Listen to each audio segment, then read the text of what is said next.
Hi everyone, my name is OnJaLee and I want to welcome you to another episode of All of the Things podcast. I am so excited about my next guest. We met in the streets of Bangkok, another meeting at Adventures While Black. It was such a funny night, but we started following each other on social media and I was like, I have to catch you before you leave because you're passing through Thailand. So today I have June. She is an author. I think you were nominated for NAACP. I saw that. See, I Google sometimes. And she does background in interior design. She came here not too long ago, so she's kind of fresh off the boat. So thank you for joining me today, June. Thank you for having me. My I'm pleasure. So You're so cute, too. She's so bubbly and such a sweetheart, so I'm super excited. It's her first time here, and she's like, I passed the test for my interior design, so coming from an expert, I'm like, okay, good. I did good. It's the best apartment I've seen in Thailand. Thank you. Yes. I was told it was the most colorful by some other people, so yeah. For sure. If I could paint the walls, it would be like the most colorful, so I'm working on that. So, sorry, I had to check the time. So, welcome to Thailand. You've been here how long now? Ooh, almost 45 days. Wow. So just over 40 or so. Yeah, I leave Saturday. And you're going where on Saturday? Chiang Mai. Okay, fantastic. So you'll still be in Thailand for a little bit longer? Yeah, for about a week and then headed to Vietnam. Yeah, I had Vietnam. I have a Vietnam day that we'll talk about later, but it was one day in Vietnam. I paid for 5 days, but only there for 1 day. Oh, good. It was a whole thing. The universe was like, Vietnam was like, girl, get out. Get out. We don't want you, right? It probably won't be the same for you, but Vietnam was like, we don't want you here. We need you to go. So you are from Texas? I'm from Texas. So I came from Houston. I was raised in Brookshire, Texas. Okay, nice. And that's where you started your business? That's where you grew up? Yep. I've been in Texas my whole life until now. Really? Yeah. Had you traveled out the country before? Just to Mexico a month ago or 2 months before I left. Wow. So you just got your passport? Really crazy.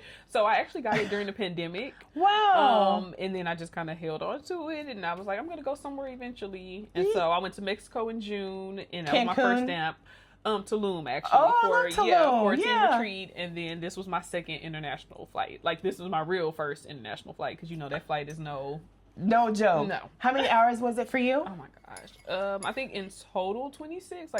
Oh wow. Yeah, it took a minute. You took a long layover. I went to Seoul, Korea. No, first I went to Salt Lake City, and then I went to Seoul, Korea. And you then had to I go flew through 13 Salt hours. Lake? I don't know why they dropped me off there, but they dropped me off in Salt Lake first. That was my first and last time ever going to Utah. And Utah is an experience. Yeah, I was like, I've never been to Utah. I never thought, oh, let me go to Utah. Like, I don't know what happens there. Mormon country. Okay. It's very Mormon That's why country. I never thought to go to Utah. Did you get off the plane? Like you get out? But it was like an hour. So went to my next gate. And but you felt it just at the airport. Yeah, it's an interesting experience. Yeah, it is. I was like, well, no wonder I never ever thought to come to Utah. I didn't even realize I was going to Utah until I got there. I'm like, oh, I'm in Utah. It's an acquired experience. Yeah, it definitely feels different. You're like, how is this? Where part of America am I? Yeah, I don't even know how to explain it, but it was definitely a different energy. Yeah. They're committed to Mormonship there, Mormonism. I don't know the word, but yeah. So you had a 26-hour flight, and then how was finding a place? Did you hotel around a lot? Did you? So I Airbnb'd. So I had to come with a plan because I was coming by myself. Wow. So I was like, I need to know where I'm going when I get there and like what's happening. Yeah. So I just hunted down the perfect spot on Airbnb. I do wish I had stayed in. I don't know if it's a Soke or something. Yeah, Soke. Okay, because I'm in Central, and so it's a little far from like the fun stuff. I feel like the massage part, everything I want to do, I have to go to. Yeah. So, but it's a very nice building. The Line Vibe, 10 out of 10. They have a garden. We got a park. Like I barely leave. Nice. But there's a coffee shop and a 7-Eleven inside. I know. Yeah. That's the only thing I miss. Like, well, I have one on the corner, but like I love the fact that people just walk downstairs and there's a 7-Eleven. Everything you need. Like literally, you do not have to leave. And Grab will drop off anything. Yeah, so Grab is like the Uber Eats here. Uber Eats and Uber here. So they order, you can get everything and it's really inexpensive. It's literally really inexpensive. What's the lowest meal have you tracked like, did you get a $1 meal? I haven't had a $1 meal. So funny because I haven't done any street meals. I'm ashamed. I'm like, I need to do something on the street, but like the cheapest thing I think the markets. Yeah, the markets. I didn't because I went to a market, but I don't know. I'm like I don't see anything I want to eat, so we gonna try that again. So Katsu is the place I keep ordering from. Katsu, okay. Katsu, I think. Look, don't quote me on pronunciation, but I'm like, cactus? I'm bad with American words, so do not. Yeah, some of them it's just people are like, no, you've been saying it wrong the whole time. You're like, yeah, sorry. Oh, well. Yeah. Words are made up. Okay? Yeah. That's my thing. Yeah. So, yeah, that's probably the cheapest place because sometimes I would just order, like, they have this, like, shredded cabbage with sesame dressing and some rice and edamame, which they serve cold, or at least mine was cold. I've never tried this. I don't know. And it sounds vegan, vegetarian. Yeah, and they have meat. Like, the first time I ordered a beef meal, but then the second time I just ordered rice. Okay. Edamame and the cabbage, and I eat that all the time. And you it's have like to send me the link to $1, it. $2 for I have to try that. I've never heard of this. I will definitely send it to you because I'm obsessed. That's one of my favorite places. Well, so what made you come to Thailand? Why Thailand? Oh gosh. Why Thailand? I'm like, why did I come here? Why Thailand? Those are so many different questions. No, say all the things. So why Thailand? I'll do this. I know this got cold. Sorry. Thank you. I think everybody, a lot of us, it's pretty popular on the internet right now. We keep seeing it. For Black expats or just yeah, it's like a huge thing. And so I followed a couple of people who moved here a year or two ago, and so I kind of watched their journey. And then, like, in my life, in my business, everything, I just kind of hit this, like, brick wall. Like you said, I'm nominated for an NAACP award. I wrote a book. I'm running a company. Like, it was a lot happening. And last year in my life, it just kind of came to a point where I was like, I'm tired. Like, I've been feeling burnt out? Yeah, I was burnt out. And it happened when I was writing the book, actually. So, in, like, 2022, like, I opened my laptop one day. Yeah. And I couldn't remember my password. I was just like staring at the computer, and that freaked me out. Disconnected. Exactly. And so there's been like this long journey I've been on throughout this whole process now. And last year I just kind of shut down. I was injured. I had a back injury. Like, it was a lot going on. Wow. And so I just kind of like quit life, honestly, last year and let it be. And so this year when I was trying to figure out, trying to, I guess, get back into life. Yeah. I felt like I couldn't figure out how to double dutch, like we're trying to jump back in, and I could not figure that out because your environment was still the same. Exactly. So it's like, how do I do something different when everything around me is still the same? Exactly. Yeah. So I was like, where am I going? I looked up a flight and I was like, all right, we're going to Thailand because I've seen people here. So I was like, okay, I know I can come live here because other people are living here. Yeah. So, yeah. And you just decided, and you had never traveled alone and never that far. And you just was like, I need this. Yep. So was it what you expected, or were you like underwhelmed, overwhelmed? Oh, I was definitely overwhelmed. Yeah. When I first got in a good way or a bad way? In a good way. Just over, like the grocery store, it kept freaking me out. Because you go in like Tops or Lotus or something, but they're in these like malls. Yeah, the mall is it's like a mall and the grocery store is on top. It's like so weird because they sell the same stuff as the grocery store, but it's like it's a mall. I don't even. It's like a shopping. I don't know how to explain it. He dropped me off the first time. It really is like a mall underneath the grocery store. I'm so used to it now, but... Exactly, but at first I was like, why did he drop me off at Zara? That's what I was thinking, because he dropped me off and I went inside. I'm like, bro, that is Zara. Yeah. Like, there is a Bed Bath & Beyond. Yeah. So I had to like figure out how to navigate it. People don't know how to speak English. Yeah. And so just remembering you got to pull the app out to talk to people because they're just looking at you like, what? Yeah. So yeah, it was definitely a little overwhelming when I got here, but just because of just the shock of the culture, like figuring out how to navigate. But after like a week, I was like, I basically live here. It's fine. Yeah, it was. Did you feel safe the whole time you're here? For sure. I honestly, it's weird because you find yourself like bringing those tendencies that you had back home all your life, where you're like so anxious and nervous all the time. You're like, oh, I actually don't have to feel like that. So that's been a whole thing, and that was a big thing for me over the last couple of years. It's like resetting my nervous system. So it was really good to have to consciously like, go ahead, relax. It's okay, relax. Yeah, you feel like it's too good to be true that because you're just like, no, I gotta be ready to like all the time. Might happen. Yeah, you always gotta like be ready to dodge and ready to run. But yeah, it's sad, but that's reality. Yeah. Like, what was the biggest surprise that you loved when you got here? Biggest surprise. Or the biggest the best moment that you've had since you've been here? Oh my gosh. Honestly, probably going out with Adventures While Black. Somebody was saying like, why did y'all go to another country to hang out with each other? I'm like, well, you can't hang out with the people from here, right? The ones that can speak English, but it's a little hard to communicate otherwise. Yeah. But it's like, I wasn't trying to avoid my people or anything like that. Like, it's nice to have community, people that are going through a similar experience to you. So having those experiences and like meeting people and knowing that, like you said, we talked about earlier, even though I'm here alone, there are people here. Like, that's really nice. Yeah, just in case. And I feel that too. Like, I'm like, I want to be alone. I want to reset. But like, in case something happened or I needed help, I know that I've built some relationships where I can ask for help, or I know one person to call, like, okay, I need help. And they would, rally whoever I need to help me. Yeah. So you came here by yourself, but you're married. So how was that?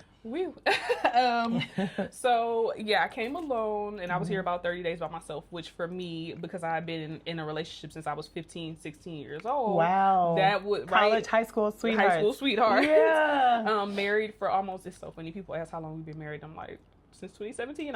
I couldn't tell you how long. Like, I know we've been together almost 16 years. Because he's always been there. He's always been there, right? And so for me, like, I never did anything alone. I didn't have to do anything alone. I never went through anything alone. There was always this person next to me. And so when I was going through that, I call it, honestly, it was an identity crisis or midlife, quarter life crisis. I don't know. But it was very much like, who am I? Like, what am I doing? Like, I've accomplished all these things. And it wasn't that I was dissatisfied. I guess I started to feel like I should be in a different place. Yeah. And everything just felt like too much. Like, it just felt like too much. So we broke up for 3 days. 3 days. 3 days. Yeah. We broke up, and then we kind of said, and there were things, right, that contributed. So we were still working through those things. He's here now. Yeah. But we're still working through those parts, because in that same time, he also realizes, okay, yeah, we are very, like, connected and intertwined, and we almost like one person. Yeah. And so what do you want too, as we start to move forward and navigate the next version of our lives? I love that. Yeah. And you both went to therapy, or you went to therapy separately? Both. So I went to therapy first. And like I said, in the midst of writing my book, it literally cracked something in my brain. And so I went to therapy for some years. And then in the midst of this process, he ended up going to therapy. And so eventually we'll do couples and, all the fun stuff, because I'm a huge advocate for what therapy has done for my life in, like, a short amount of time. Good. And so was that a fight to go, or it was like, it was clear? Yeah, it was. Good. I think it's really good that men seek mental health as well. Like, have outlets for that. Because I think a lot of times, we talk to men about our problems, and sometimes they try to be there for us, but they go through things themselves, like, microaggressions, racist moments, like things that they don't even know how to express their feeling, like feeling like they could be hunt down at any moment. Yeah. And what does that feel like? They go through all those same things we do, but then they feel like they have to be our protectors. So at the same time. Yeah. So I love it when men are able to, like, talk candidly about that and get help for themselves, because, life be life, and for them as well. Yeah. Yeah, and then with marriage and running a business, because we ran our business, we were running together, good. Which we started shortly after we got married. So it was a lot. There's been a lot going on for us over the last, like, not full decade, because this was around we got married 2017, and then the business started around 2019. Yeah. So, there's a lot happening, and we both definitely needed it. And this is interior design. Both of you do that. Yeah, so he does project management. Okay, I love that. So he does I always say he does all the parts I don't want to do. Really? When it comes to design, I just want to design. I don't want to have to manage how things get where they're going. Like, I don't want to do that. What type of design work do you do? Mostly residential, occasionally a little bit of commercial, or, somebody pops up, but I primarily do residential. I love that. Have you felt the effects of your business changing with COVID? Oh. And, like, the price of goods changing? Like, oh, God. Yeah. Yeah, COVID pretty much made everything weird, right? We were still working for a lot of interior designers. The home industry actually did really well during the pandemic, and so we launched our business in that time, and so our business did really well. Good. Because we were in the middle of that, and I think I know for me, once things started to shift the economy, a lot started to happen around, like, 2023-ish. Like, things started to take a shift. We noticed that, like, a lot of people that were paying attention, grocery started to cost a little bit more, little things like that. And when you were, you're making a good amount of money, what is considered a good amount of money, and you kind of start to notice this squeeze, then you're like, okay, what do I need to do now? What needs to happen now? And so that was also a lot of pressure, in the relationship of us running this business, trying to figure out how to navigate what's happening now and, like, what happens next, all those things. I feel like COVID put every relationship to the test, because it was just high. It's around anxiety. Yeah. But I do see that, like, because everyone was now at home all the time. So now it was like, it felt like, wow, what is it like being home more? You're looking at your house differently. So I feel like a lot more people were changing up their home situation. Yeah, like a lot. A lot of people started doing home offices. Home office was like... Yeah, and they needed someone to guide them through how to do it and make it nice and a good... feel like they were going to another place but also still in their home. Exactly. Yeah. And for me, I'd been working from home since like 2016, 17. Okay. So for me, it wasn't that big of a shift, but there were things like they closed the gym down. So that's a thing, right? I think everybody started drinking more. That was a thing. You know, we started drinking a lot more. The bars closed too, so they were drinking at home alone. And they tried to close the liquor stores. That lasted 24 hours. Oh, wow. And I don't even know what people said, but they had to open the liquor stores back up. Like, don't you dare. Don't you dare. So we would like walk to the liquor store. That was our exercise, but it's like you can't outwalk all that liquor. So it was just a lot of chaos. And I think a lot of people kind of panicked at first because we didn't know what was going to happen for that first stretch of time until we started to figure out, okay, what's going to be normal now. So it was just a lot of things happen, you know, at the beginning and throughout the business and all that. Yeah, and I love that you had someone to go through that with because it's a difference, and also it can make you stronger or make you realize you hate the people around you too. That's fair. Yeah. What made you get into interior design? Oh gosh, I love to tell this story. Yeah. So because it's such a funny story. Like I grew up in like a lot of us that went to school, we didn't have like a lot of creative classes. You might have had art class. Yeah, they took those away. They took them away, and so the last time I took art, I think was probably in like maybe middle school. And so when I graduated from high school, I had no idea what I was going to do. I did want to be a journalist. But I was like a terrible student. I say that now. I was a terrible student in high school. I was a terrible student when I got to college. It was bad. But most creators, I feel like, are because they just color outside the lines. So yeah, but the lines don't work for us. Exactly. And when you don't have access to that creativity early on, you're not channeling that properly. So it seems like you're failing or you're lazy or you're not, but it's just like what I'm doing, I don't enjoy. I don't enjoy math. I don't enjoy science. Yeah, the only thing I enjoy is writing. And then I don't get into the school I want to get into because I don't enjoy the things that I was doing. Yeah. And so it was just like this trickle down, but I ended up getting on Google. And so a year or two before that, my husband, who was my boyfriend at the time, he was in the class. And they were like designing houses in this class. And they didn't have to do anything but design a house because it was like a structural class. But I ended up like playing on it and like picking the paint colors for the walls or whatever. Yeah. Didn't think anything of it, moved on from it because I didn't know that was a career. I didn't know I could be someone that goes into people's houses. You thought it was just part of the house. Yeah, it's just a thing that happens, right? And so when I was looking for school options because I didn't know what I was going to do, my senior year, right, 3 months out from graduation, or not even 3 months, it probably was like a week before I graduated. Wow. I ended up... all that pressure, like, what are you going to do? What are you going to do with your life? I don't know. What do you do when you want to grow up? What do you do when you grow up? Like, I don't know. I'm still growing up. And y'all are trying to force me. I know. We do that. God, I hate that I'm that person who asks, like, so what are you going to do? I don't know. And I don't even know now. When we get to the next part about entrepreneurship, we're going to get into it because people ask me that same thing after my book came out. Oh, my God. And so at that point, I didn't know, I'm 18 years old. I don't know what's happening. I haven't found anything that I really enjoy. Yeah. And I could have tried harder to go to school for journalism because I still love writing to this day. Obviously, I wrote a book. But no, I ended up going to the Art Institute. Literally, I toured on like a Friday, moved on to their campus housing on a Monday and started school. And it just had the synergy. It just had it literally it just clicked. It did. I always say like either my guardian angels were like dragging me by my hair. They're like, here, come over here. Yeah. Like, that's what it felt like because it was just all it just happened. Wow. So what does it take to do this? Like, I mean, do you always, because to me, I feel like I would make everything the same, my favorite color. So how do you take yourself out of it? And if someone wants bland and beige and like, how do you give them that and not be like, oh my God, the beige on beige is driving me nuts, right? Or they just trust you to bring the color. So it's a double-sided situation. It depends. Like a lot of times people, when they pick a designer, they pick based off of, they see what you do, kind of what you do. So they're like, oh, this person fits with what I want. Yeah. Sometimes people don't. They just ask, hey, can you do this? And for most of us can do any color scheme, anything you want. Yeah. So it's just a matter of digging into the client. A lot of what we do is psychology. I tell people that all the time. It is a psychology. Yeah. We deal a lot with the inner workings of the client, the way that they live, the way that they think. Yeah. And that is how we come to a conclusion of this is what would look best for you. That makes sense. That is psychology. Like I think there's like power behind colors. Like yellow is the color of insanity. Exactly. I've always heard. That's the whole thing too. Red, anger, blue is and people calm. like, you look good in yellow, and I'm like always thinking about, but yellow's the color of insanity. So you're saying I'm crazy? It's also a happy color. It is, but like I can't hear the color insanity in my head more than anything. Between insanity and happiness. I know, because you can snap just like that. So I'm just like, so I don't wear yellow, but I want to wear yellow, but like I feel weird about yellow. I know I have like one yellow thing. I have like one yellow-ish thing. It's not even that yellow, but I don't know. I'll be hearing those meanings behind the colors and stuff too, so it gets in my head. It is. It's true. Oh my gosh. Color psychology is a whole other thing. Wow. So you came out here. Did you get rid of your home, or this is a vacation? Like vacation. It's so we were in an apartment. No big deal. Okay. Moved out. I actually went to stay with mom because remember we broke up for 3 days. It's a powerful 3 days. Powerful 3 days. A lot can happen in 3 days. Yes.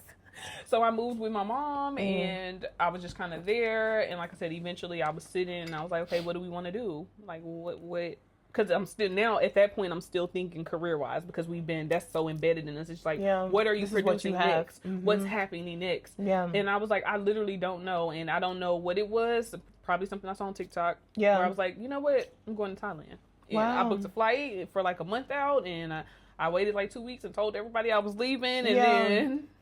So it's an open-ended ticket, or are you trying to be here for a couple months? Or it's open. Really? So the goal was, and this is something I always said, which is so funny. I never knew how I was going to do it. Yeah. That I was going to be in Bali for my 33rd birthday. Like I always said that I will be in Bali for my 33rd birthday. And that's coming up.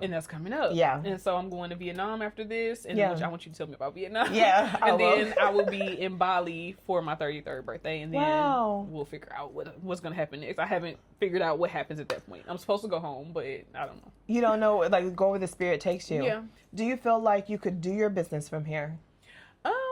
So funny enough, like I said, I kind of blew up my life. There's a lot of things still open-ended for me in the business that have to be corrected or fixed. Yeah. But because I was in such a place where I couldn't I just kind of stopped. Okay. I stopped taking clients. I stopped doing everything, and I was questioning whether or not I still wanted to do design. So after the book came out, like you said, people are always asking like, so what's next? Like the book came out, and in my podcast and interviews that we're doing, people were like, so what are you doing next?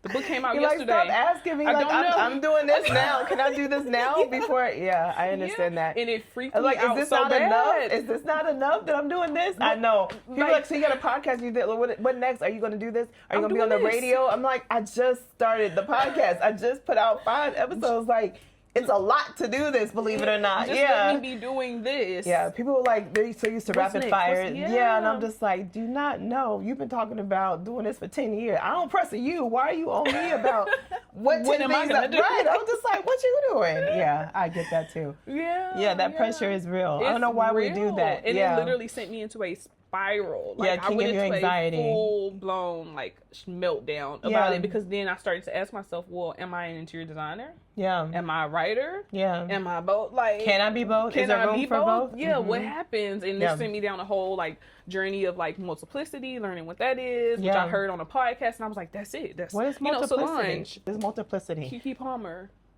What? Oh, they're being 1,000 things. I was like, why are you just saying names? I'm like, because they do 1,000 Tiana things. Taylor, they're all Tiana Taylor. I love Kiki and I love Tiana. I love her even so much more now.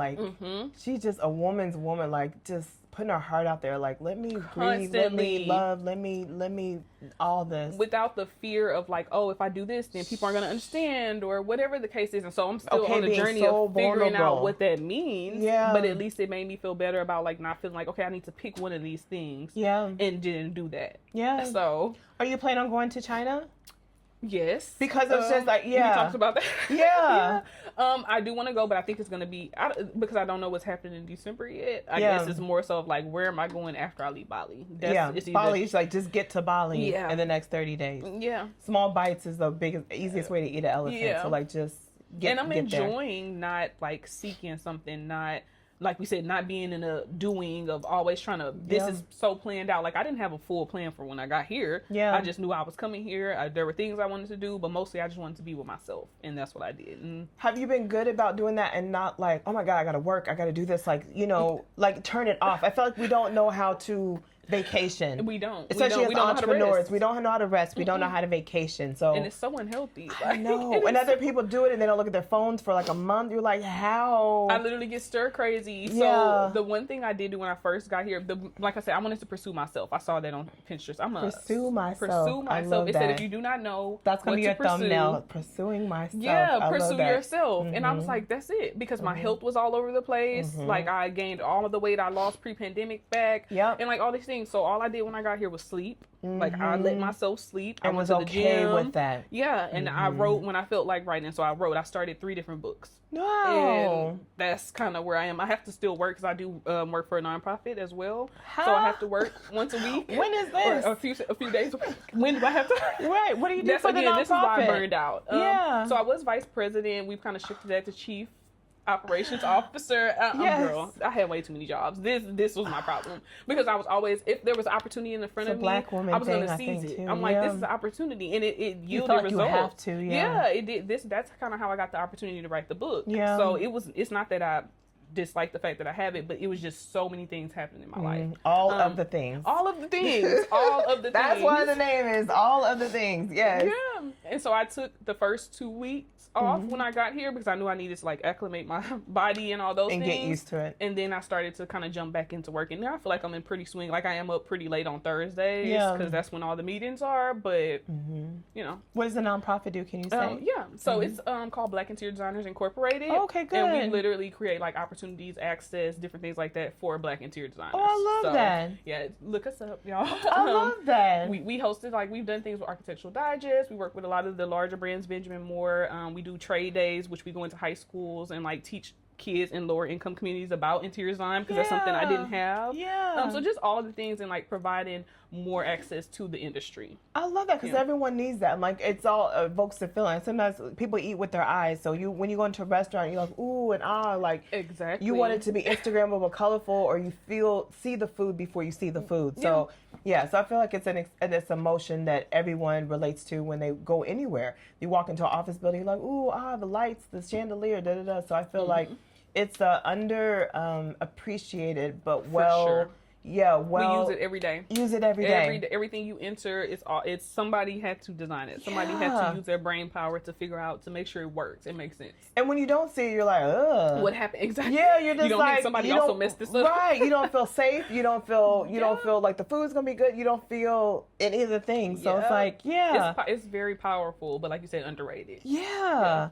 So I love that you do that. So let's talk about what the book is about, because people would assume, but I just want to make sure we talk about what the first book is about. Yeah. So Iconic Home is quite literally, that's what I said, that was an opportunity that came from me being the vice president of this organization. I love that. So a little background on the organization, because I always have to talk about Kim. No, I love that. So Kim founded the organization around 2010. Okay. She passed away in I think it was 17. Everything's a blur. Okay. Yeah, right. And shortly after I met her, me and Kia run the organization. Okay. And so she passed away, and we kind of just took over. We didn't know what we were doing. I love that you kept it going, because that's hard when someone is such a fixture in a business to figure out how to fill in and not. Exactly. When we don't have experience, She didn't have experience running a nonprofit. So everything we've done up until this point was just kind of figure it out. And so we took over that organization for her. We've been doing that. We have conferences, or we hosted conferences every year. And so whenever everything happened in 2020 with George Floyd specifically, that was where there was a turning point for us. Because even in your industry. Even in our industry, because people were looking to give us money. What can we do for you? What can we do? And so that's where the book opportunity Everything came Black from. was like, oh, we gotta participate. We gotta help everything Black. They're Black in the name. We gotta give them money. We needed something a year ago, but whatever. We were grateful. A year ago, 10 million years ago, but yeah. But we won't get to that. Just thank you. Just say thank you. Yes. Thank you. Appreciate it. Yes. And so that book literally came from that moment. And what I did was I took Kim's vision for both that. So Iconic Home was actually a online magazine that she had. Oh, okay, nice. And it was literally just to, again, kind of put interior design as a staple into the Black home. That was the goal of Iconic Home. And all the interior designers are Black. Yeah. So it's 50 Black interior designers and just their stories. It tells you tips, tricks, things you can do in your house. So it's like a multi-faceted because we just got to do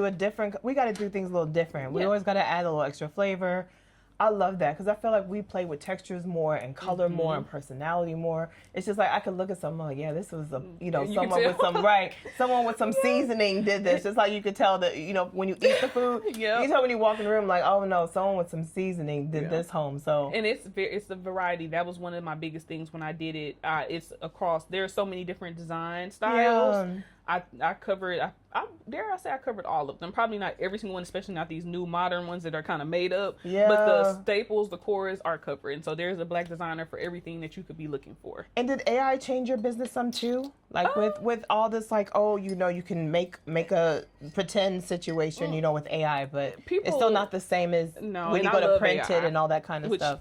We should talk about AI too. Yeah. Because I loved AI and I was using it so much, but I've really pulled back now that I understand the environmental things that are happening from the use, because I would, like everybody else, make me a grocery list, tell me what routine, like all this, like, okay, no, I still use it. It knows too much about you. It knows too much about you, and it's also like depleting water. Like, there are literally people who already don't have water in America because of our use, and we didn't know, right? We just excited that we have this gadget. Like it moves some. Turn me into an alien. Turn me into a model. Turn me into do a photo shoot for me with one picture. That's so unnecessary, y'all. And we don't know. People don't know. It's not mainstream information. If you follow the right people, you see them talking about it. But otherwise, people don't know that that's what they're doing to the. And that happened in Texas too. I think they were building the plants in Texas.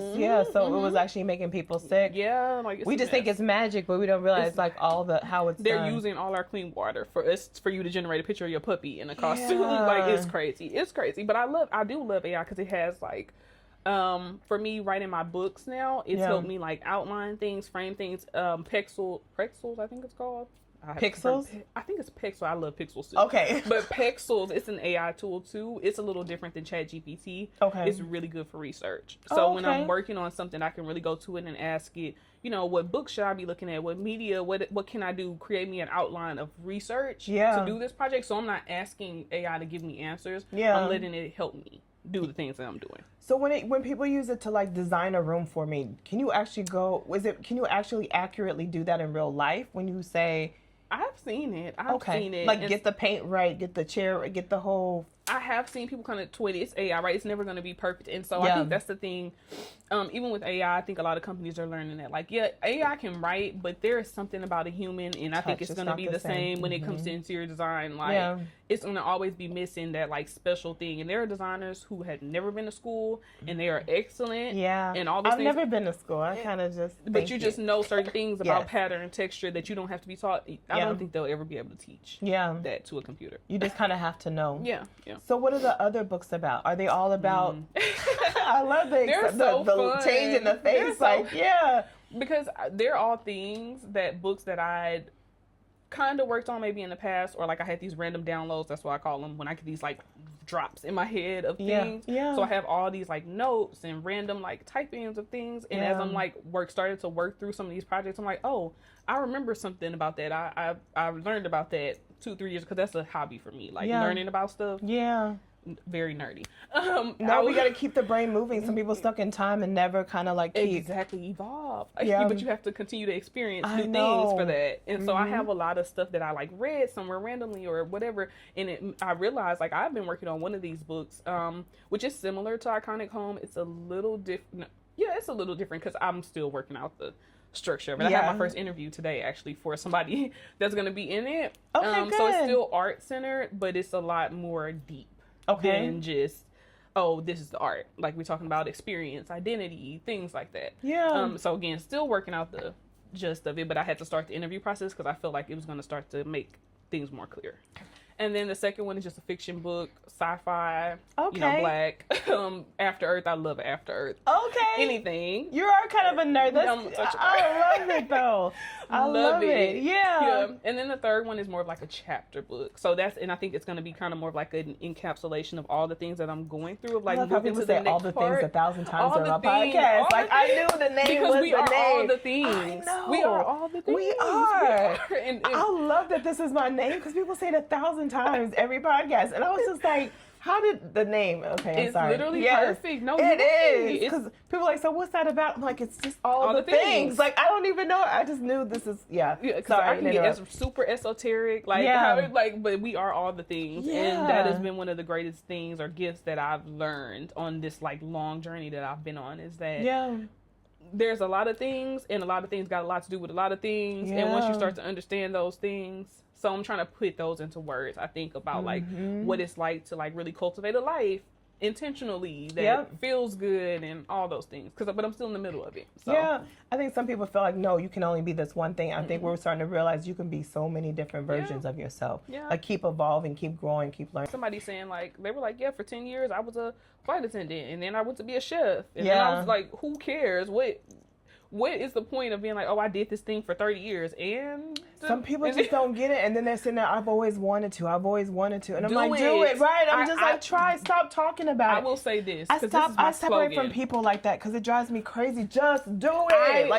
There are a few things I fear in life, but living a shoulda, coulda, woulda life. I know. Like I should have did this. I could have did this. I would have did this. Do it.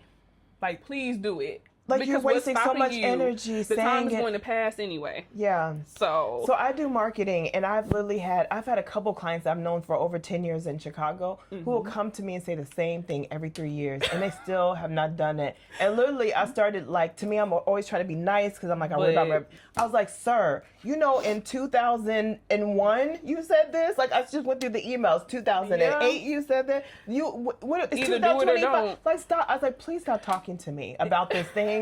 I love you. I wish you well. But like, I didn't realize how many things I've done since the last time you told me this.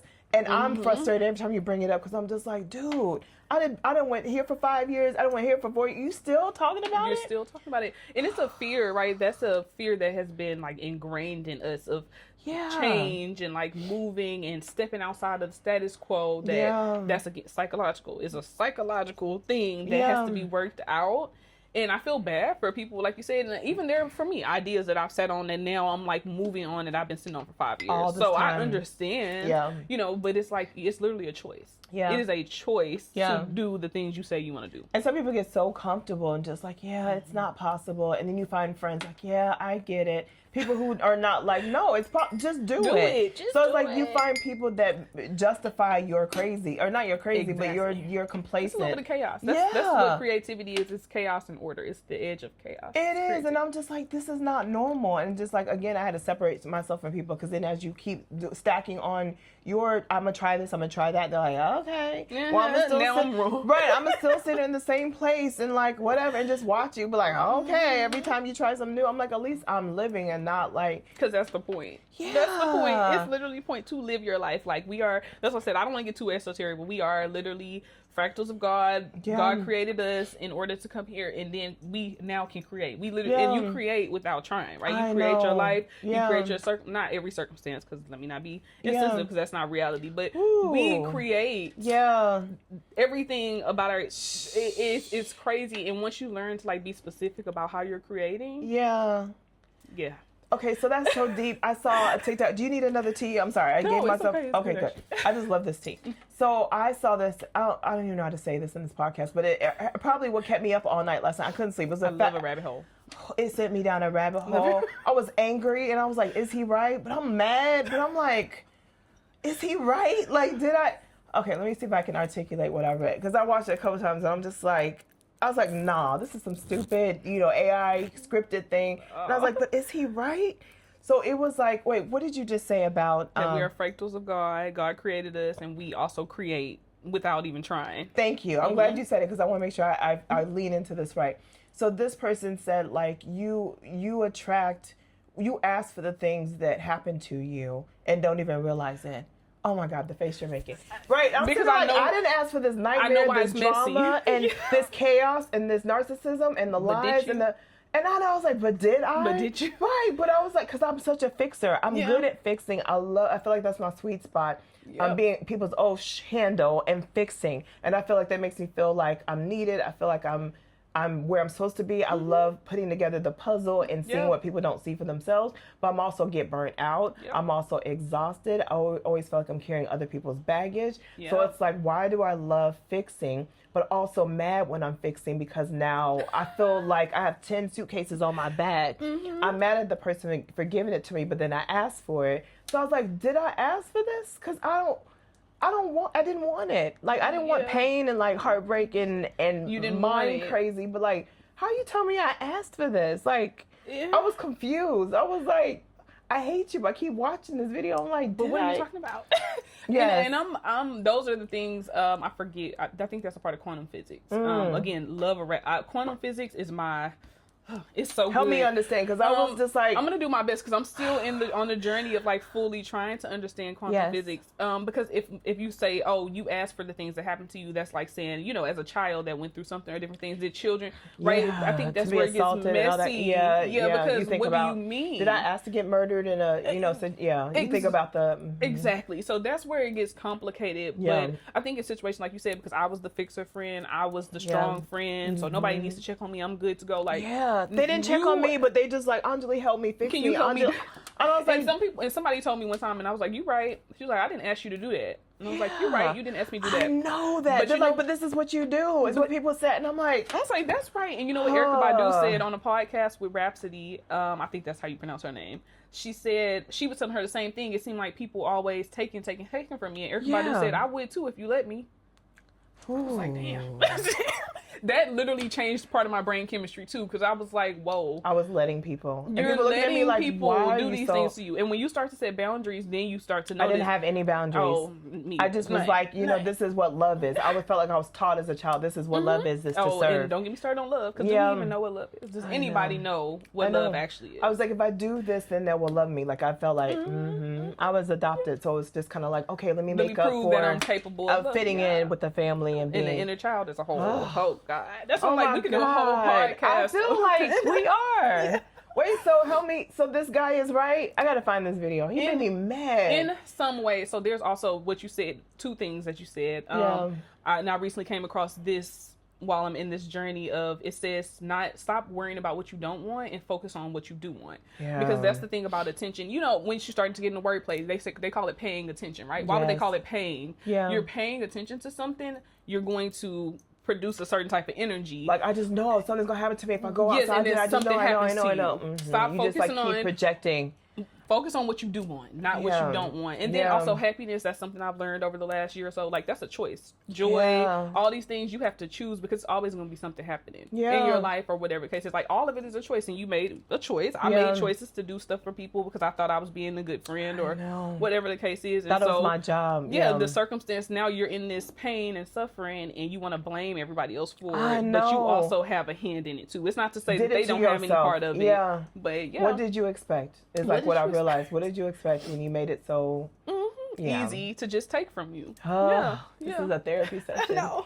Girl, I feel all of that. So no, and I feel like I'm setting more boundaries now, and I'm okay with saying no. And I talked about this in an earlier podcast. Like, there was a situation where someone did something I didn't like, and they made me so uncomfortable. I was trembling and all this kind of stuff. And usually, because I feel like, oh, but they're in the friend group, oh, but this, I'll justify keeping the relationship, even though there's things I don't like. Because I'm like, you're never going to always like everyone. But then I was like, you know what? I can't go back, and I don't feel good around this person anymore. So why try? And just because we're all connected to other people. Like, why do I have to, though? I don't. Because you're choosing to put yourself in a situation where you are uncomfortable and you're not feeling, you know, energy is everything. And you can feel energy at the end of the day. Excuse me. So I decided to say, no, I'm good. This person came back like, oh, let's hang out. And I'm like, I'm good. And it was hard, because even they were like, what? Like, they were shocked, and I was shocked too, because the usual me was still like, oh, but I got to. And then years go by, weeks go by, months go by. And I'm still feeling this impasse that I can't get past. I still, like, I can't get comfortable with you. I can't this, but also I want to pretend that didn't happen. I'm like, oh, I'm supposed to forgive and forget. But also, in my spirit was like, run. You are literally choosing somebody else or something else over yourself. And that's the whole thing about love. Like, that's what I kind of learned about love is like, because self-love is the root of love. Like, you can only love somebody to the extent that you love yourself, and you don't realize when you're allowing people to do that to you, that's not really you loving yourself. And I was just like, when I released it, I was like really feeling like a pat on my shoulder, like, girl, you do something different. Like, if you want a different outcome and still feeling the same way you felt day That one, part. 8 months later, then do something different. Is that how you ended up here? You did something different? Oh, yeah. So, yeah. It was like, do something totally different. Right, I was like, I'm out. Like, that's a whole lot. That's a whole nother podcast. Like, I'm out. Like, this is crazy. I'm out. But what I did, then all of a sudden I got flooded with beautiful people who are my vibe. Yep. You like have to make men room. and women. Right. As soon as I got rid of this one person, the floodgates opened with people who just felt trustworthy with emotions. Like, we in this podcast, we have, men and women talk about, emotional things and being vulnerable. And I've met people who've been very vulnerable with me. I've been very vulnerable with them and not felt a rift of like, I'm going to go and sabotage, disrespect, use this against you and attack you one day later. Yeah. Like, I literally getting rid of one gave me like 10. And I had a house party. I'm sorry I didn't invite you. I'm so sorry. But I apologize to everybody because everybody was there. And I had 14 people in this house. I was like, this is pushing. God. I know. This I was max. like, this is the max. I was like, OnJaLee, woo, you doing the most. So it was great. And everyone in here, like, I sat back in the kitchen and watched, like, everyone, I trust them. I feel good around them.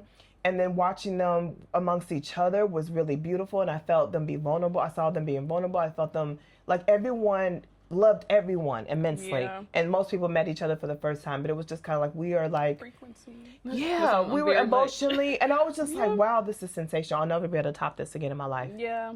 You start to notice that with the people that you are closest to, that you're not, that y'all are like, and when you don't understand energy and frequency and vibration, you're just like, oh, something's off. But that's how this works. It's like, I always tell people, that's why you can walk in a room and two people were arguing and they don't have to say anything. You know that they were arguing. That's energy. Yeah, you feel it automatically. Yeah. And so that's why you were not on the same frequency as these people you kept trying to force relationships with. I was. And you moved them out of the way. And I was trying to talk about entrepreneurship. They want to talk about what was going down in Nana, who they met last. And I'm just like, are we still in the Housewives reality show? Like, we can't talk about like dreams and ambitions and healing and like, we just want to keep talking about like the same old traumatic thing, and I'm just like, God. Yeah, my mom will get mad at me, but I'm like, I don't want to talk about it. I know. I'm sorry. I don't want to be in that energy. It doesn't feel good. It doesn't feel good. It makes my anxiety come back. Like, I'm good. Yeah. I'm talking about other things, other people. I do not care. And I used to be that way. Now I'm just like, now that I'm on the other side, I'm like, it gives me the ick. It gives me such an ick to where. So I went to an event and there was someone who just got here. She's passing through and she was talking about this traumatic experience she was experiencing while she's here. Wow. And I'm like, yeah. And then she kept. And I was just like, I'm good. I was just like, this is killing I learned about that too. Yeah. That is a thing where people will, how somebody will call you and just like vent, just like dump everything on you and then they feel better at the end. Yeah. Just because they gave you all of it. I felt that too. Like, and I've been that person. Yeah. I would call everyone an vent because I didn't know how to get rid of my circumstance, and I'm going around and around in a circle, and I'm like, help me stop running around in a circle. Yep. So I'm sorry to y'all who I did that to. The new means like, you didn't know. I don't care, right? Yeah. This is what we do in our community. We're like, girl, what do you do this time, girl? And nobody has any solutions. It's just a whole bunch of like nobody. Because really, you have the answer. The answer is whatever stop you chasing want. Stop trying to ask everybody else. It doesn't matter. And did not want to hear it. Didn't want to believe it because I'm like, but I can't do that. I can't leave. I can't start over. Like. And that was the thing for me because even with my marriage, like, it wasn't a new thought for me, like, that I didn't want to be here. I knew I wasn't happy. Yeah. And I couldn't separate whether or not I was unhappy here with this relationship, with my what. I didn't know. It was all intertwined. Yeah, and so like, it was just like this intertwined. battle within myself for over a year of like, what's wrong? Like, do I leave? What's going on? And when I finally did, like I said, 3 days, I was like, okay, well, you aren't the issue. I realized I'm looking for somebody to blame for the things that aren't going how I want them to go or don't look the way I want them to look, and it's like, it's not even you. Yeah. Again, I had to take responsibility, like you said, for my choices because the things that were going on in my life, I was, partially responsible for. Yeah. And so a lot of people don't want to. They're like, and I don't want to be that person where it's like he, she. Like, I have to be mindful of like, I allowed it, not having boundaries and just learn my lessons. So I always want to make sure I'm talking about all of that. Sometimes, this hurt with my relationship was big, but also it's also like, I should have known, I should have felt it. Like, I will never be so giving. I will never be so caring to such an extent where people just hand me all of their baggage. Yeah. Mm-hmm. And I'm like, no worries, I got you. I won't be so I got you. Yeah. That's the biggest thing. I won't be in whatever new relationship, if there's another one, I won't be so I got you. Mm-hmm. Like, be supportive, but not like carry it for everybody. Exactly. And I'm still struggling with that. Like, it's still hard for me to be like, wait, let me not volunteer for that. Let me not insert myself when you know you can. Yeah, when you're like, oh, I can do this, and I'm like, yeah, let me just not. But should I? Why should I? Yeah, I ask myself a lot. I learned that in therapy. Just ask yourself why. If you have a thought, ask yourself why you feel it, and just continue to ask yourself why. Eventually, you'll land on the answer.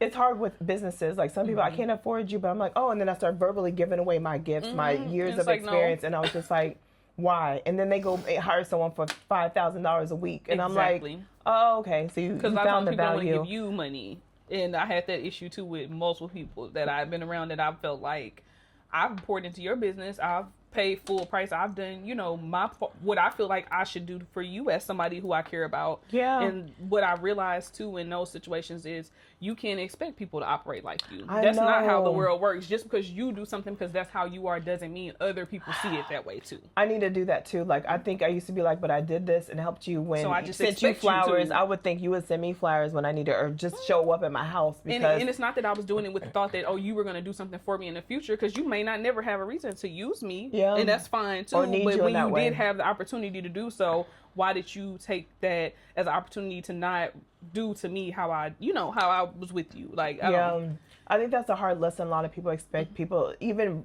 not even a husband, wife, or committed relationship, a friendship. People want you to love the way you love them. Yeah. And not everyone is like matched that way. Like, they're not that girlfriend. They're not that boyfriend. They're not that family member. And it's okay, actually. That's what I realized too. It's not to be mad at those people. Yeah. It's you understanding what your boundaries are, what's okay for you, how you are, understanding how they are too, and then communicating that, because that was a big thing for me, like communicating my feelings, especially in a healthy way. Yeah, I think the biggest lesson I've learned is like to be okay to sit with myself and figure it out instead of asking other people to figure it out for me. Yes. Like, I figured it out before I tell everyone. And then now I'm just like excited to say, ooh, look what lesson I learned. Look what mistake I made and what I learned. Done. Right. So I was just like, we're obsessively dealing with this situation. I'm like, I need to remove it because it's distracting from the podcast and all that kind of stuff. Mm-hmm. Like, and I love talking about the lesson, like not just, oh, this person did this, but also like talking about what I learned from it, so maybe it helps someone. Yeah. But also that's what I do when I vent to my friends, is talk about the lesson versus like, woe is me. Like, the lesson is like, I'm grateful my relationship fell apart because it got me here and my life isn't over. Yeah, exactly. I'm seeing like, oh, okay, I thought I knew my next 30 years of my life, but like clearly I didn't. So now I'm excited for a whole new thing that's about me and not me about everybody else and everything else and what I can do. Yeah, it's all about me, right? Yeah. It's all about me. And grateful that I figured it out now instead of being like, oh, it took this long. Like, oh, I hate starting over at this age. Well, at least you can. Versus not like, right. Yeah. Like, me trying to explain that to people, like, either you continue to age or you die. Yeah. Like, those are the two options. Like, what is this whole thing around age? And I think probably in my 20s, I felt that same way. Like, oh my God, I'm going to turn 30. But when I turned 30, I was so excited. I was in the middle of writing my book. Yeah. And then it realized, it clicked to me too, that I think a lot of the panic comes from people not doing the things like we just talked about, shoulda, coulda, woulda. Mm-hmm. You living in this life that you technically don't really want, but you haven't chose to do something different. So you're approaching this milestone that's supposed to have all these, this is what it looks like, and then it looks nothing like that. And so even though my life didn't look like what I thought it was when I was turning 30, it looked decent. And so I'm like, all right, I'm turning 30, cool. You know what they said, and I can't remember the quote, and it was like a millionaire's quote. It was like, people who micromanage your life that way are never the people who are doing better than you. He goes, when you're around other millionaires and stuff, y'all conversation isn't about so all that pressure, like, why didn't you do this? Why didn't you do that? Like, it's not like you get the struggle, you get the learning lessons, you get the milestones, you get the setbacks. People who sit on their couch all day are the ones who are the loudest about, and they did nothing. They're the loudest to say, why have you done this? Why did you do that? Comments. Right, they're the comments on social media, like, why didn't you do this? Why didn't you comb your hair? Why did you part your hair to the left? They ain't got no hair. And you know what Cash Doll said on Keke Palmer's podcast? Yeah. She said if it costs for people to make comments on the internet, they wouldn't be able to make them. I know. Said, oh my God. But it does cost. It's costing people their jobs and all that kind of stuff. They just be dumb. Money, I know. If you had to pay to do all this stuff. Yeah, and it does cost you, right. It costs energy. It does. It costs other things too. Yeah. But just in general, like, y'all, this wouldn't even be something you would be able to sit up and do if you were doing what you were supposed to be doing. It's never somebody who's doing it. So and I used it's to not love an impressive person. This is something I had to grow out of. So. I'm growing out of commenting to the comments because I get mad and I just like don't say anything. I commented once and this girl, she went after the restaurant, she went after me, she went through all the things, and then I was the internet is a weird place. Right, and she just went hardcore Karen on everything, and I was just like, girl, are you upset? So I was like, I was here in Thailand, so I felt that energy and I had anxiety. It was my first time coming here. I was visiting first. And she made a comment, and I was like, girl. And I felt a Karen energy from her the whole time. But when you're reading it, it's like, reading it like in words, you're like, is it? And then she really went in, and I knew what I felt. It was always like, so why did y'all do that? So why did they do this? You're like never supported, but you always like critique so hard and in a way of like, they black people, they black people and they happy. They black people and they like our joy literally gets under people's skin. Yeah, she was like on me, and then I realized all the things. I don't want to give Karen too much time, but she spent a lot of time to like go and all of the play everything she could leave a comment. She did. I'm like, girl, Karen, you okay? Are you over okay? This little thing? Are you okay? And it almost got into my head so much while I was on vacation. So now I'm just like. That was a lesson because it made me very like rattled up and anxious, and I'm here in a beautiful paradise. I'm like, why did I let this girl? I should just read it like, okay, bye, Felicia. About it. You can't argue with people on the internet. People that are like professional commenters, Yes. There are people I actually love on social media. I follow. I love everything they do, and I barely comment on it. That's how I feel too. Not because I don't want to comment. It's just like. The parasocial relationships, whole nother conversation. I know. Have gotten out of hand. Yeah. And it's okay. I congratulate. some of them when things happen like really I say big you're things, beautiful. Congrats. Whatever. But like some people actually feel like they are in like these relationships with these people. I know. Like in that you should just get on the internet and say whatever and anything, and it is very weird. It's always like somebody asked me how the people are here. I said the only dirty looks I've gotten are from people that aren't even from here. A couple of them do look like, oh my God, I've never seen one of y'all before. But that's small. But most of the dirty looks, this is not your country. Most of the dirty looks and most of the crime and most of the drama are expats. Like sense. Even some of it is us, but some of it's just people come over here with their mess and they think it's going to dissipate because they're somewhere beautiful in paradise.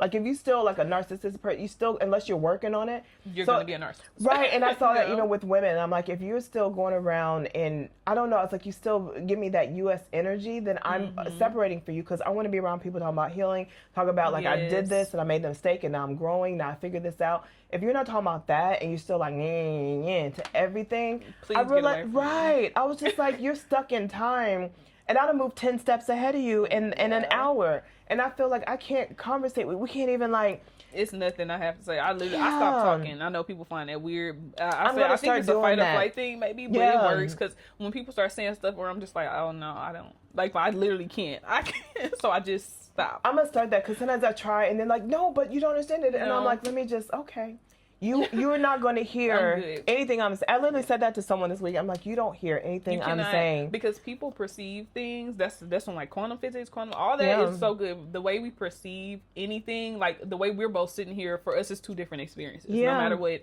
And people filter their thoughts through their experiences. And a lot of, for whatever reason now, people think that the way that they feel, what they believe, how they've shaped the situation is the truth. Yep. And it's no convincing them otherwise. So I don't. And I was just like, I'm trying to help you see the lesson. And you're like, no, but this and but that. And I'm like, cool. Okay, now I'm getting like. The sky is purple. Yeah, I'm just like, now I'm getting like, I'm like, why am I still talking? Like, why? So I'm going to learn to just like, okay. And like, thank you. And walk away. Nod right. and smile. Yeah, because sometimes I feel trapped like, and I'm like, okay. Like, you want to believe it. And I feel like I have to try to help because I've been that person, but also I'm like, wow, I've been. But you had to learn your lesson. Yeah, and be another person was like, okay, OnJaLee. And I'm like, why did it say okay, OnJaLee? And I was like, dang, and that had me questioning for 48 hours. Like, why did you just say, okay, OnJaLee? And I was like, because you'll figure it out when it's time for you to figure it out. There's nothing I can do about it. Now I get it now. Now I'm just like, why people are like, okay, oh, that was great, OnJaLee. I just wanted to say hi and walk away. And I'm like, they don't hear me. And I was like,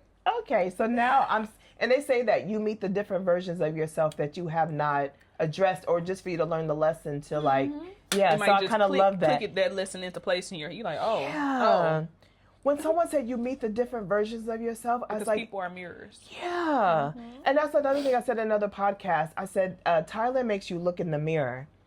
Something about Thailand, I think it's because you don't have the TV, you're not talking about politics all day, you're not talking about the game. I feel like a lot of sports enthusiasts aren't even into sports anymore. You can't even watch sports. Right, my husband said that. It's hard to watch. I didn't even watch the football game. Right, it's hard to watch. You gotta watch it at 6 a.m. It's weird to like have a beer at 6 a.m. Like all the same. It's not the same. It's not the same. And then you like knocked out and you just don't have the same like energy around it. I was trying to watch the WNBA finals and I would get up a little bit, but I was just like, what time did you have to get up for that? Some of them were like at 8:30, 7, depending on who they were playing, and we're in the morning. Our morning. Yeah, our morning. So I would like set my alarm and I'm like, girl, you're not even supposed to be setting an alarm. You're supposed to be enjoying your sleep. I know. I gave up on that. I missed all the rest of the finals. So I was like, whatever. It's not that serious. So I think something about Thailand, like being so far in the future, we're literally like 12 to 14 hours in the future. I feel like you just don't care. When you see the stuff about, you're like, okay, like you just don't feel it anymore because there's so much to do. The peace is so intense here. I even feel like today I went out to the market and my voice was about like this. I was with I took my neighbor's son to the market and I was like, oh my God, I was like, you were so funny. And everyone just kind of like, because I raised my voice like just, so quiet. They're so like, I was like, look at you. And everyone looked at me like I was like screaming. And I was just like, sorry. And this is outside. I don't know how to explain the vibrations it's here. It's just good that you also don't feel like super rushed. Like even today when I was like, dang, I'm going to be a little late. That would usually just drive me insane. Yep. And I was like, you know what? It's okay. Nobody's, somebody said this on a YouTube that I was watching. Her therapist taught her, like, the bear isn't chasing you. Yeah. Like, for whatever reason, the bear isn't chasing you. I was like, that is so good because that is what it feels like sometimes. Like, in America, I felt that. Like, I'm always like, I got to do this, I got to do that. Like, even with my business, I got to post here, I got to post there, I got to do this, I got to do that. The bear is not chasing you. The bear is not chasing. I said, dang, that is good. So I've been saying that to myself for about 2 weeks now. I'm like, the bear isn't chasing you. It's okay. Calm down. That's a t-shirt, girl. That's a t-shirt. Right? We gonna work on that. We gonna design a t-shirt. Wow, the bear is not chasing you. Yeah. So, okay, we've been talking. I don't even, I've lost track of time. I know. I'm just like, this whole part I'm so excited about. But I think it's really important. And I really want to say it again. You can't force people to want to change. You can't force people to look in the mirror. But I will emphasize that again. Thailand makes you see the mirror. Like I've talked to like so many people, and I feel like people come here, either they keep running from it, they keep avoiding the mirror, and they keep pretending it's not there, or they're going head on into it and just like excited to talk about, oh, okay, I learned this and I'll take another step up. Well, I figured this out and I took another step up. I realized why I had this blockage with money, and then they take another step up.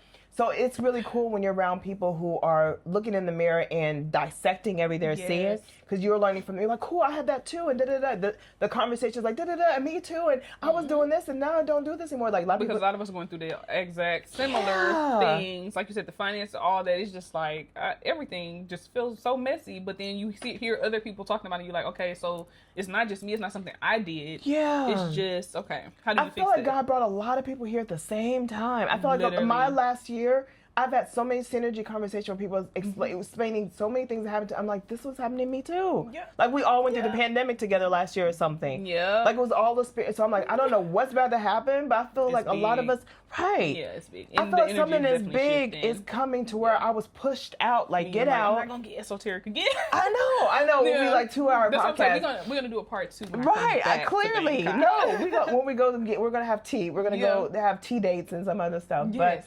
But I just want to say, be prepared for that. Don't come if you're running from something. Even if you're running from something, know that you're going to have to face it when you get here. Like, if you don't, you're going to be miserable in Thailand. You're going to be miserable in Asia. It's just going to keep haunting you in a different way, but it's like really in front of your face. Yeah. You keep seeing all the different sides of yourself, and you're like, ooh, either I'm going to like, like it's a video game, I push through it, or keep like playing the game. And that's what I told myself, because there's a lot of things, like I said, I still have to fix. I have to correct, like, because of how last year went for me. I don't have a choice, but I talk to myself, because I talk to myself. I sit with myself a lot. You look at yourself, talk to yourself. Like it's talk to yourself, because she got some answers. Just some answers in there. And I was just like, okay, we're not running. You weren't running from those things, but I needed to remove myself from what I was in, so that I could really like see from a bird's eye view. Okay, these are the things. This is why the things are. What happens now? How am I gonna correct these things? So that's where I'm at now. I know I have to go back home, because I do have to deal with certain things, but I'm gonna be back. So. I'm so excited for you. Like, I really love these kind of conversations where I meet someone new. I feel like it's either this or it's like you're running. It's either like, yeah. Or you're like, okay, nice air hug, like, good. So I love it when I meet people and we're on the same, like, path, and it's just exciting to see how we understand each other.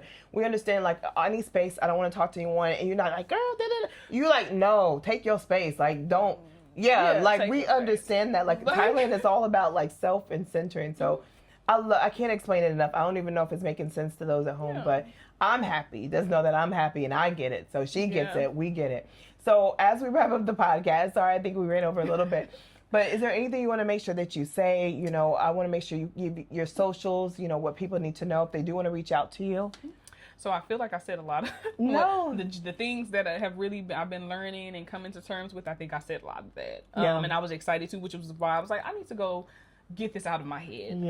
Because I'm making content, but I haven't started posting on my new page. And so all of my handles will be The Wandering Muse. Okay. Because a part of this journey was girl, me and my brainstorming I love the sessions. name. Yeah. Like I just really wanted to get to a place where I was inspired by my own experiences and myself so much. I'm about to go over a little bit longer. It's okay. But, we'll fix it. So that's why I say I've been on a journey for so long, and I realize now that it's kind of everything's coming together, like you said, stacking on top of each other. Because I think one of the first things I did was I stopped working on Mondays. You know how we all have this like dreaded weekend. I gotta go back. I removed myself from that loop. Okay. It changed. I don't know what it changed about my life, but that was one of the first things. In some countries, that's normal too. It's normal, exactly. And I don't know why. Don't ask me. But also, I realized, like, we on social media, how we are scrolling. Everything we see, we're just like we're consuming other people's experiences, other things. Everything somebody buys, you buy. Like all these things. And so I saw somebody say on TikTok the other day, and I was like, dang, that's exactly it. She said that a lot of people, especially this younger generation, they grew up in an era where they see so much on the internet, and then they have a lot of opinions. Like you said, everybody has opinions, right? But they feel like they've experienced something because they saw it.